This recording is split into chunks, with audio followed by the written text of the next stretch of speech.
August 11th, 2025. Revelation 22:17. The Spirit and the bride say, "Come." Let the one who hears say, "Come."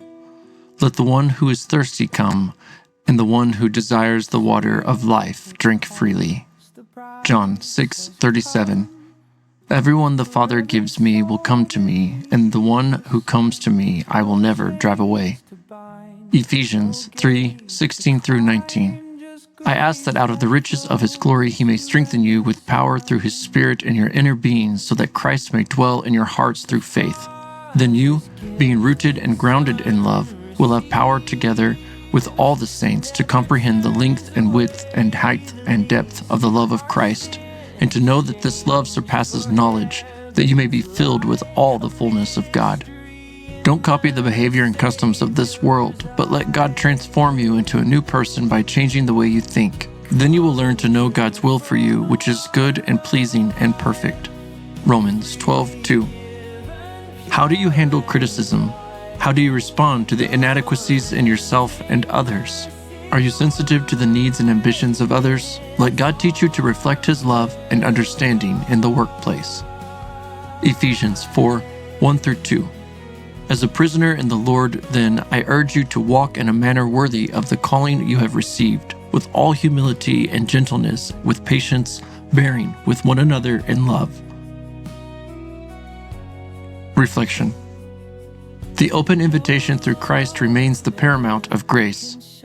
God gives us all His persuasion, and He couples His persuasion with the life, death, and resurrection of His Son. The benefit of this rests in the meritless opportunity. Christ will never forsake us, just as God will never forsake us. The loving devotion of God has brought Christ into existence based on God's loving devotion and covenant loyalty. Christ is the fruition of God's promise to never forsake. Religious cults will impose unnecessary requirements to qualify and disqualify God's grace. However, the God of creation does not do this. We are all invited into the fullness of life through Christ to live daily with the Creator without restriction. The irrational transaction of taking creation's sin in exchange for heaven's righteousness is a mystery for the ages. We must always remember that the salvation of God is for His benefit of a perfect Creator, existing completely with an imperfect creation. The extension of life has made evil possible, and God continues to make His provisions to trap evil in a vacuum so that His goodness will prevail in all His creation forever. For this reason, we rely on the law of God in the way of Christ, to give from our strength for the growth and gain of others' weaknesses. The gospel of our lives is the love that sacrifices our gain at the expense of others to provide God's gain at our sacrifice of insignificance. Prayer. May we trade our chains of sin for the bonds of glory. You are the author of our eternal glory. May we always live in your full life and thrive in your loving devotion.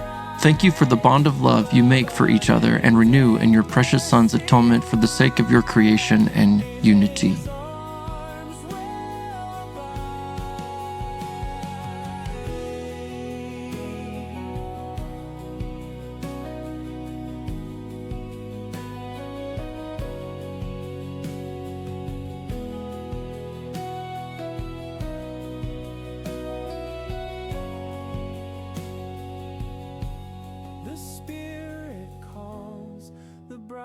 It says, "Come and we will run, oh, we will run into the arms that never leave, where life and love are all we see."